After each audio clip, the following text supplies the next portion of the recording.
Students, आपका हमारे channel में। तो आज हम class 12th math NCERT chapter 1 relations and functions की एक्सरसाइज 1.4 का क्वेश्चन नंबर 8 आज हम सॉल्व करने वाले हैं। तो क्वेश्चन नंबर 8 हमको दिया हुआ है कि let star with a binary operation on N मतलब नेचुरल नंबर का set defined by A star B equal to HCF of A and B is star commutative, is star associative, does there exist identity for this binary operation on n। तो students, star हमको binary operation दिया है natural number के set में और हमको ये वाली कंडीशन गिवन है A star B equal to HCF of A and B, और हमसे पूछा है क्या स्टार कॉम्यूटेटिव है, क्या स्टार एसोसिएटिव है, और क्या इधर इस ऑपरेशन की आइडेंटिटी एग्जिस्ट करती है या नहीं। ठीक है, नेचुरल नंबर के सेट में ये हमसे यहाँ पर पूछा है। तो सबसे पहले हम कर लेंगे let star B the binary operation. सबसे पहले हम मानेंगे कि स्टार हमारा बाइनरी ऑपरेशन है नेचुरल नंबर के सेट में ऑन एन। ठीक है, एंड हमको कंडीशन दी है कि A star B equal to HCF of A and B. ठीक है, तो ये हमको कंडीशन गिवन है। अब सबसे पहले हम कॉम्यूटेटिव के लिए चेक कर लेते हैं। तो फॉर कॉम्यूटेटिव तो कॉम्यूटेटिव के लिए क्या होता है कि अगर इफ़ ए स्टार बी जो है वो बी स्टार ए के इक्वल है तो हमारा ऑपरेशन कॉम्यूटेटिव कहलाएगा। For all A comma B belong करना चाहिए हमारे नेचुरल नंबर के सेट से। ठीक है, ऐसा होना चाहिए जब जा कर के हमारा ऑपरेशन कॉम्यूटेटिव कहलाएगा। ठीक है स्टूडेंट्स, तो इसको हम NHS और RHS लेकर के सॉल्व करेंगे। NHS और RHS लेकर के हम इसको सॉल्व करेंगे। हम एग्जांपल से भी सॉल्व कर सकते हैं, नहीं तो एक सरल सा मेथड ये भी है कि ए स्टार भी हमने लिया, हम डायरेक्ट सॉल्व कर सकते हैं सरल मेथड में, और RHS में हमने बी स्टार ए लिया। ठीक है, तो देखो ए स्टार बी क्या होगा, देखो कंडीशन क्या है, A star B is equal to HCF of A and B. ठीक है, तो ए स्टार बी इधर क्या हो जाएगा HCF of A and B. ठीक है, और बी स्टार ए क्या हो जाएगा, देखो कंडीशन क्या गिवन है हमको A star B equal to HCF of A and B, तो इधर बी स्टार ए क्या हो जाएगा हमारा HCF ऑफ बी एंड ए। ठीक है, तो स्टूडेंट्स अभी एक बात बताओ आप कि मान के चलो हमारी ए की वैल्यू है मान के चलो 2 और बी की वैल्यू है 3, तो अगर हम इनका HCF लेते हैं, ठीक है, तो अगर हम इसका HCF लेते हैं तो क्या आएगा हमारा 2 × 1 एंड 3 × 1, तो हमारा क्या HCF आएगा 1 आएगा। ठीक है, 1 आएगा। तो अगर हम इसको उलट पुलट दें, कहने का मतलब देखो ए की वैल्यू हमने 2 ली, बी की वैल्यू 3 ली। ठीक है, तो हमारा HCF क्या आया 1, और अगर हम इसको उलट पुलट दें, कहने का मतलब हम पहले बी का HCF निकाल लें, कहने का मतलब बी का मतलब पहले हम 3 का HCF निकाल लें और फिर 2 का HCF निकाल लें, तो भी हमारा वही आएगा HCF। ठीक है, तो भी हमारा HCF 1 ही आएगा। ठीक है, तो हम इसको ऐसे लिख सकते हैं कि HCF of A and B. ठीक है, हम इसको ऐसे लिख सकते हैं क्योंकि 2 नंबर हैं, अगर हम उनको उलट पुलट दें तो वही का वही HCF आएगा। ठीक है स्टूडेंट्स, तो इसीलिए स्टूडेंट्स आप देखिएगा कि HCF of A and B equal to HCF of A and B, तो हमारा LHS RHS के इक्वल हो गया है।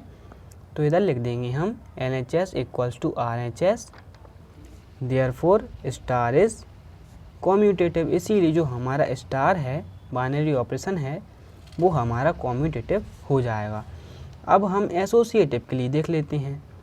तो फॉर एसोसिएटिव, ये सारा रफ वर्क के लिए है।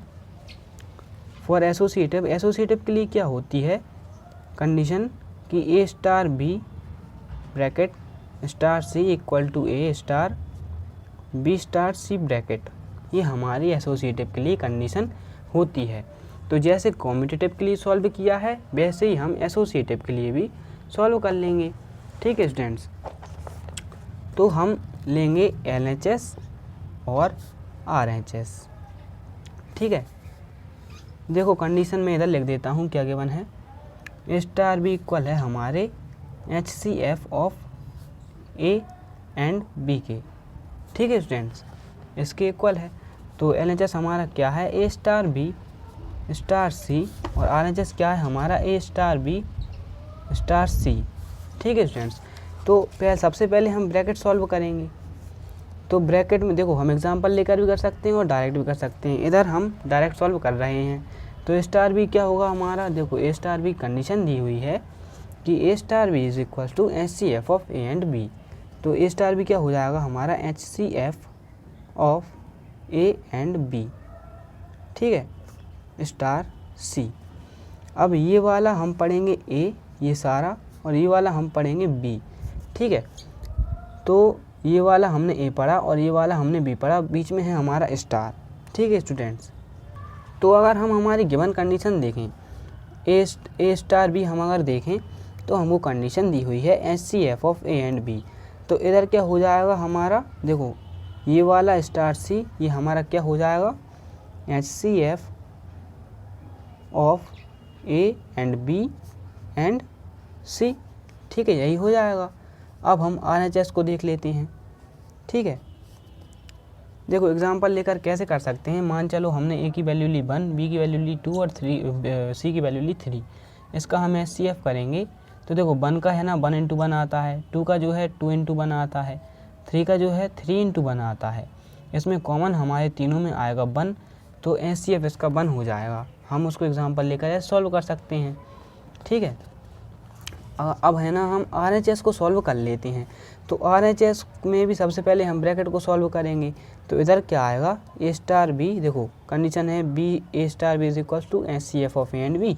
तो इधर क्या आएगा हमारा HCF of B and C, ठीक है, क्योंकि इधर A का काम B कर रहा है और B का काम C कर रहा है, ठीक है स्टूडेंट्स। अब स्टूडेंट्स इस वाले को तो हम पढ़ेंगे A, ठीक है, लेकिन इस वाले सारे को हम पढ़ेंगे अब B, ठीक है स्टूडेंट्स। तो देखो A star B equal to HCF of A and B, तो इधर क्या हो जाएगा हमारा HCF of A and B and C।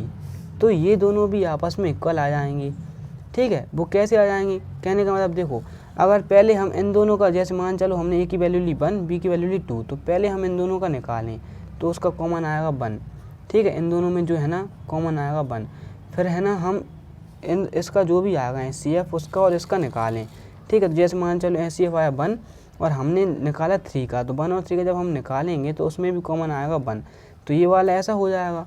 इसी तरीके से पहले हम B और C का निकालें, कहने का मतलब इन दोनों का निकालें तो कॉमन आएगा हमारा 1, फिर जो हमारा HCF आया है उसका और A की वैल्यू का हम निकालें, कहने का मतलब 1 और 1 का हम निकालें तो भी हमारा 1 ही आएगा। इसी तरीके से ये वाला भी हमारा इक्वल हो जाएगा। तो LHS RHS के इधर इक्वल हो गया है, तो हम लिख सकते हैं LHS equals to RHS, therefore star is associative. इसीलिए हमारा जो स्टार है वो एसोसिएटिव है। अब हम देख लेते हैं क्या इसकी आइडेंटिटी एग्जिस्ट कर रही है या नहीं, और अगर एग्जिस्ट कर रही है तो इसकी आइडेंटिटी क्या है। तो for identity element, identity element, तो देखो स्टूडेंट्स आइडेंटिटी एलिमेंट को हम ई से शो करते हैं। तो हमने माना let E be the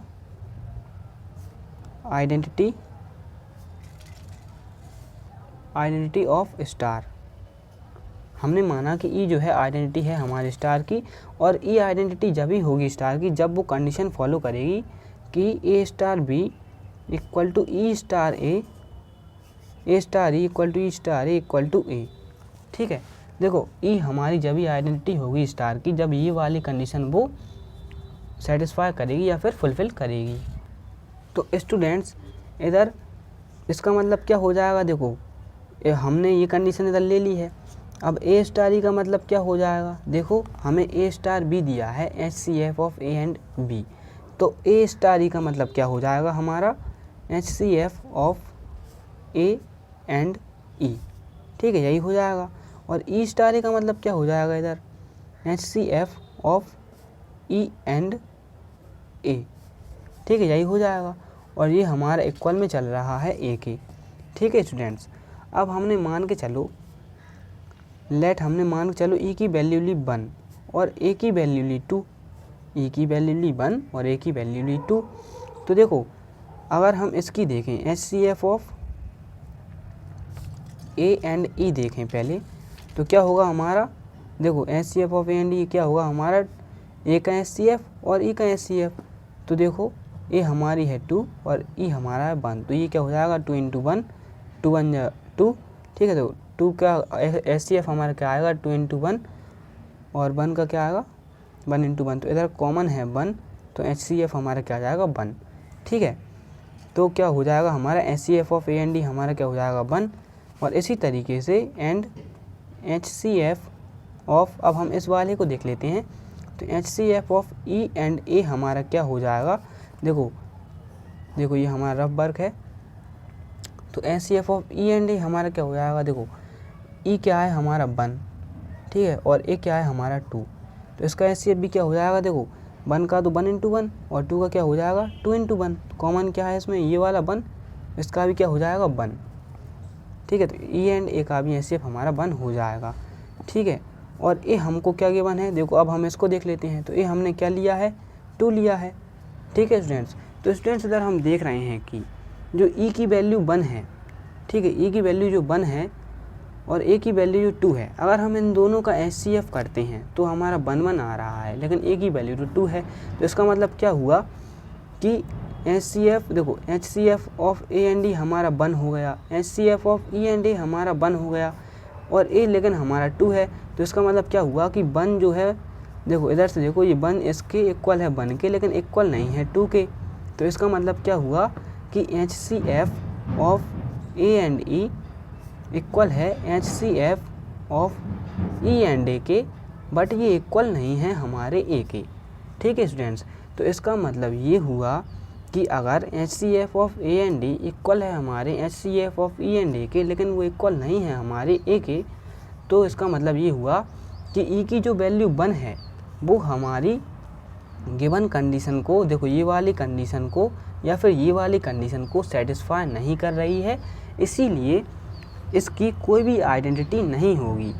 E की वैल्यू हमारी गिवन कंडीशन को सेटिस्फाई नहीं कर रही है, इसीलिए हमारे ऑपरेशन की कोई भी आइडेंटिटी नहीं होगी। इसका हम रीजन लिख सकते हैं कि, देखो इसका हम रीजन क्या लिखेंगे, इसका हम रीजन ऐसे लिख देंगे कि this implies that A star E equal to E star A, देखो A star E equal to E star A but not equal to A, therefore there is no identity of star in N, ठीक है। तो यहाँ पर कोई भी star की identity नहीं होगी नेचुरल नंबर के सेट में। तो आज की वीडियो में बस इतना ही, मिलते हैं अगली वीडियो में। चैनल को सब्सक्राइब करें, वीडियो को लाइक करें, दूसरों के साथ शेयर करें, और अगर कोई भी क्वेश्चन हो तो कमेंट सेक्शन में ज़रूर लिखें। Thank you.